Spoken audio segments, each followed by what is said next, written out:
हम इंसानों ने ही काम वासना को अपने सुख का साधन बना लिया है, जबकि प्रकृति ने तो हमें अपने वंश को आगे बढ़ाने के लिए दिया था। लेकिन इंसानों ने इसे अपने जीवन का परम लक्ष्य बना रखा है और इस तरह से काम वासना का बेलगाम हो जाना गलत है। युवक ने पूछा, महात्मा जी, ये काम वासना हम पर हावी क्यों होती है? क्यों यह बेलगाम हो जाती है? तब गौतम बुद्ध ने कहा कि सुनो, अब जो मैं तुम्हें बताऊंगा उसे तुम ध्यानपूर्वक सुनना। काम वासना का सारा खेल तुम्हें समझ आ जाएगा। तुम्हें तुम्हारे सारे का जवाब मिल, बस तुम्हें ध्यान से सुनकर समझना है। फिर गौतम बुद्ध युवक को बताना शुरू करते हैं। एक बार की बात है, एक आश्रम में गुरु और उनके शिष्य रहा करते थे, जिससे रोजाना आश्रम के बाहर स्थित गांव में भिक्षा लेने के लिए जाते थे। उसे आश्रम एक शिष्य जिस गांव में भिक्षा लेने जाता था, उसे रास्ते में एक नदी पद्धति थी जिससे रोज उसी रास्ते से भिक्षा लेने जाता था। एक दिन उसने देखा कि एक लड़का पेड़ के पीछे छिपा है। वह उस लड़के के पास गया और उससे जाकर बोला, भाई, तुम इस पेड़ के पीछे छिपकर क्या देख रहे हो? लड़के ने कहा, अरे तुझे नहीं दिख रहा क्या कि मैं क्या देख रहा हूं? तब शिष्य ने नदी की तरफ देखा तो वहां पर कुछ लड़कियां पानी भर रही थीं। वो लड़कियां 14-15 साल की होगी। तब शिष्य ने उसे लड़के से कहा, अरे भाई, वहां पर तो लड़कियां पानी भर रही हैं, इसमें छिपकर देखने वाली क्या बात है? तब वो लड़का शिष्य की तरफ देखकर उससे कहता है, अरे पागल, तुम्हें दिखाई नहीं दे रहा? यह परी कैसे नदी से पानी ला रही है? जरा उनकी अदाओं को तो देखो, उनके कोमल शरीर को देखो, उनकी पतली कमर मटके को उठाते समय बल खाती है और उनके बाल उनकी कमर पर कैसे लहरा रहे हैं, मानो सुंदरता बिखरी पड़ी। उसने फिर से नदी के किनारे देखा और इस बार वह नदी के किनारे देखता रहा। अब कुछ भी दिखाई नहीं दे रहा था और वह बिल्कुल निडर था। उसे किसी भी चीज का कोई डर नहीं था। लेकिन अब वो छिपने लगा और उन लड़कियों को देखने लगा जैसे उसने कोई अपराध कर दिया हो। और जब वो छिपकर उन लड़कियों को देख रहा था, तभी वो अचानक अंदर से कौंप गया और उसने कहा कि ये मैं क्या कर रहा हूं? मैं जो कर रहा हूं वो सही नहीं है, मुझे यहां से चले जाना चाहिए। और फिर वह जल्दी से वहां से चला गया। वो आश्रम पहुंच जाता है। आश्रम जाकर वो अपने कार्यों में लग गया। लेकिन जो अभी वह देख कर आया था वही उसकी आंखों के सामने बार बार आ रहा था। उसके मन में वही दृश्य चल रहा था। उसका दिमाग सब कुछ देखने के लिए संघर्ष कर रहा था। उसका किसी भी काम में मन नहीं लग रहा था। होते ही वह रोज जल्दी ही भिक्षा के लिए आश्रम से निकल जाता और उस नदी के पास वाले पेड़ के पास जाता, जहां पर वह लड़का पहले से मौजूद रहता था। उसके साथ मिलकर लड़कियों को छुप छुप कर देखता था।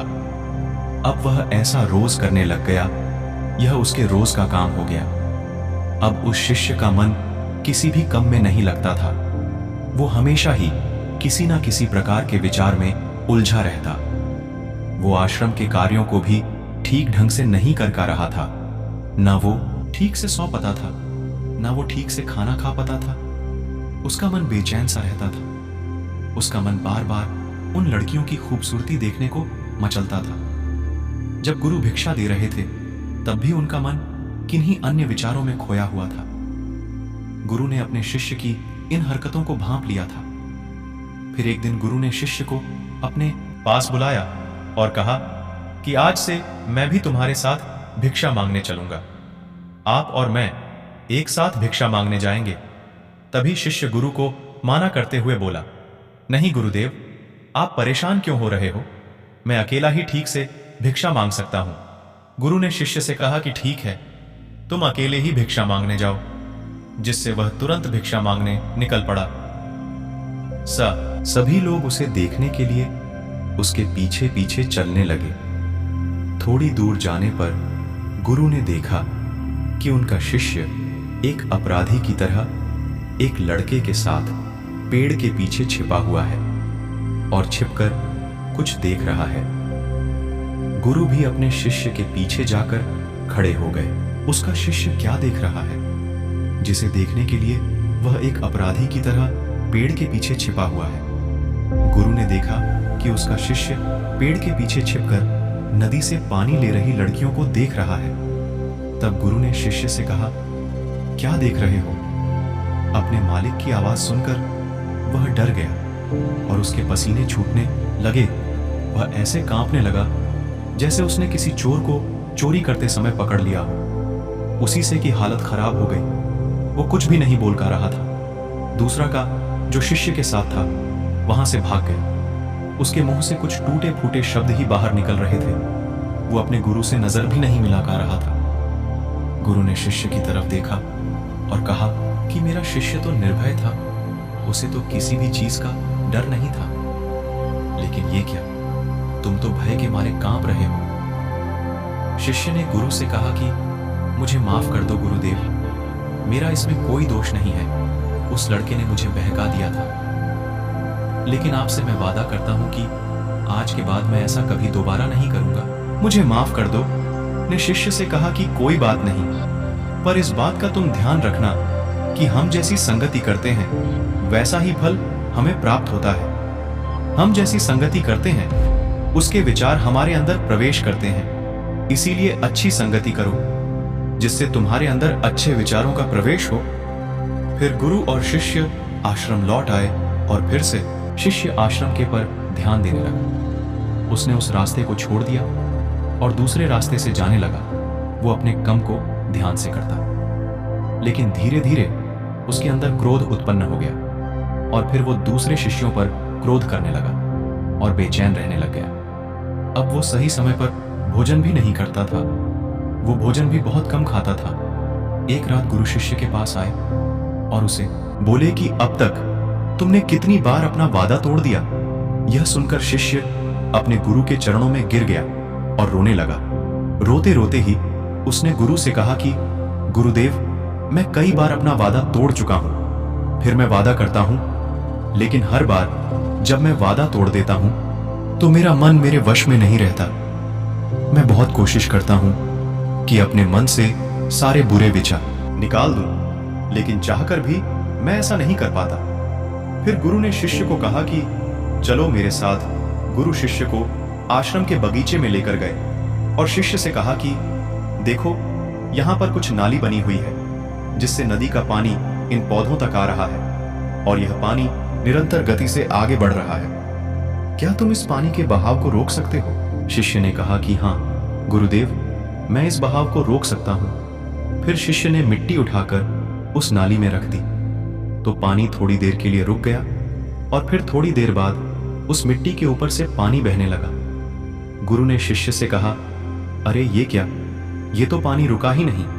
फिर से शिष्य ने कुछ कंकर पत्थर उठाकर उसे नाली में रख दिए और फिर थोड़ी देर के लिए पानी रुक गया। लेकिन फिर थोड़ी देर बाद ही उन कंकड़ पत्थर के ऊपर से पानी निकल आया। फिर गुरु ने कहा कि शिष्य, यह क्या हुआ? पानी तो फिर से बहने लग गया। तुम तो बोलते कि तुम इसे रोक दोगे। क्या हम किसी कम को रोकना चाहे तो क्या हम उसे रोक नहीं सकते? तब शिष्य ने कहा, कोई बात नहीं गुरुदेव, मैं इस पानी को तो आपको रोक के दिखाऊंगा। शिष्य फिर से एक बड़ा सा पत्थर लेकर आया और उसे नाली पर रख दिया और पानी रुक गया। तब गुरु से कहा कि देखा गुरुदेव, मैंने कहा था ना कि पानी को मैं रोक दूंगा। मैंने पानी को रोक दिखाया, आपकी बात मैंने पूरी कर दी। गुरु मुस्कुराए और बोले, अच्छा जरा ध्यान से देखो, पानी रुक गया क्या? तो पीछे की नाली तोड़कर बाहर निकल गया और अगल बगल से बह रहा है। और ध्यान से देखो, इस पत्थर की आगे भी आ गया और ये पानी अपना रास्ता बदलकर फिर से आगे की तरफ जाएगा। और फिर थोड़ी देर बाद ऐसा ही हुआ। फिर गुरु ने को समझाया, तुम्हारे साथ भी तो ऐसा ही चल रहा है। तुम बार बार प्रयास कर रहे हो, बड़े से बड़ा प्रयास कर हो, पर हर बार तुम्हारा प्रयास टूट रहा है और यह हमेशा टूटता ही रहेगा। तुम कितना भी बड़ा पत्थर रख लो, लेकिन पानी तो अपना रास्ता बना ही लेगा। यह सब देखकर शिष्य ने गुरु से कहा कि ही गुरुदेव, क्या कोई तरीका नहीं है जिससे मैं गंध विचारों से बाहर निकल सकूं और यह मेरे मन में आए ही ना? गुरु शिष्य को एक नदी के पास ले गए जहां से उसे बगीचे में पानी जा रहा था। गुरु ने शिष्य से कहा, वो पानी इसी नदी से जा रहा है। अगर हम यहीं से उसे रास्ते को बंद कर दें जहां से पानी बगीचे में जा रहा है, तब क्या हम पानी को रोक नहीं सकते? शिष्य ने कहा कि हाँ गुरुदेव, अवश्य ऐसा हो सकता है। मैं इस पानी को यहीं से बंद कर देता हूं, तब आगे की नाली में पानी जाएगा ही नहीं और फिर बगीचे में पानी जाएगा ही नहीं। फिर शिष्य नदी से जाने वाले रास्ते को बहुत मेहनत करके पत्थर और मिट्टी डालकर बंद कर दिया और गुरु से कहा कि गुरुदेव, मैंने पानी को बंद कर दिया है, अब यह पानी बगीचे में जाएगा ही नहीं। तब गुरु ने कहा, शिष्य से अगर पानी बगीचे में नहीं जाएगा तो पेड़ पौधों को पानी कहां से मिलेगा?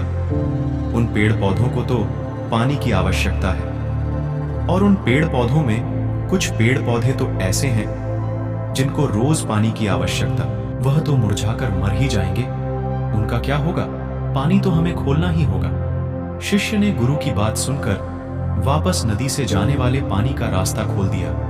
तब गुरु ने शिष्य से पूछा, शिष्य, अगर हम इस नदी के पूरे पानी को बगीचे की तरफ मोड़ दें तो क्या होगा? तब शिष्य ने जवाब दिया कि गुरुदेव, वहां पर जितने भी पेड़ पौधे हैं वो गलकर नष्ट हो जाएंगे, वहां पर कुछ नहीं। फिर गुरु मुस्कुराए और बोले, तुम इस बात को समझो कि हमें किसी भी चीज को रोकना नहीं है, बस हमें हमेशा संतुलन बनाए रखना है। कम पानी से भी पौधे नष्ट होते हैं और ज्यादा पानी से भी पौधे नष्ट होते हैं। हमारा जीवन संतुलन से ही चलता है। गुरु ने शिष्य से कहा कि अगर मैं तुम्हें कुछ कहूं कि तुम आम के बारे में मत सोचो, तो तुम्हारे मन में सबसे पहले किसका चित्र आएगा? शिष्य ने कहा कि गुरुदेव, मेरे मन में तो पहला चित्र आम का ही आएगा। गुरु ने कहा कि जब हम गंदे विचारों को जबरदस्ती रोकने का प्रयास करते हैं तो वह और मजबूती के साथ हमारे अंदर प्रवेश करते हैं, हमारे अंदर उठाते हैं। इसीलिए हमें उन्हें कभी भी दबाने की कोशिश नहीं करनी चाहिए। तब गुरु शिष्य के पास गए और बोले कि बुरे लोगों की संगति के कारण भी हमारे अंदर गंदे विचार आते हैं। कभी कभी ऐसा होता है कि हमारे अंदर कामुकता नहीं होती, लेकिन कुछ अश्लील लोगों के साथ रहने के कारण वह हम पर हावी हो जाती है। तब शिष्य ने कहा कि गुरुदेव, आप सही कह रहे हैं, मैं अपने लक्ष्य से भटक गया था। तब वह शिष्य रात को बहुत शांति से सोया, सुबह पूरे मन से अपना काम किया और फिर सुबह वही भिक्षा लेने चला गया जहां वह लड़का आज भी पेड़ के पीछे छुपकर उन लड़कियों को देख रहा था। वो शिष्य नदी पर गया जहां वह लड़कियां पानी भर रही थीं। उसने उन लड़कियों से पानी मंगा। उन लड़कियों में से एक लड़की ने उसे पानी पिलाया और उसे सन्यासी शिष्य के चरण छुए। शिष्य ने उसे आशीर्वाद दिया कि तुम्हारा कल्याण हो। शिष्य का मन सकारात्मक ऊर्जा से भर गया। उसके चेहरे पर मुस्कान ए गई थी, जैसे उसे कोई हुई चीज वापस मिल गई हो। वह अपने रास्ते पर वापस जाने लगा। तभी पीछे से वह लड़का आया जो पेड़ के पीछे छिपा था। वह शिष्य के पास आया और बोला कि क्या बात है, आज तुमने करीब से देखा है, आप तो मुझसे आगे निकल गए। तब शिष्य ने कहा कि हम हमेशा दूसरे के दर्शन करने में ही व्यस्त रहते हैं, अपने दर्शन कर ही नहीं। तुम कब तक पेड़ के पीछे छुपाते रहोगे? किसी को पसंद कर लो, उससे बोल दो। अगर वो भी तुम्हें पसंद करती है तो शादी कर लो, और उससे पहले तुम कुछ बन जाओ। अपने आप को पहचान लो। ऐसे अपना समय बर्बाद मत करो। फिर वह लड़का रोज उससे मिलने लगा और उसे लड़के ने नदी पर जाना छोड़ दिया। और फिर वो लड़का अपने जीवन में कुछ बनने के लिए संघर्ष करने लगा। तो तुमने देखा संगति का असर क्या होता है।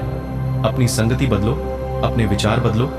बुद्ध ने युवक से पूछा कि क्या तुम्हें तुम्हारे सारे सवालों का जवाब मिल गया? तब युवक ने कहा कि हाँ महात्मा जी, आपका बहुत बहुत धन्यवाद।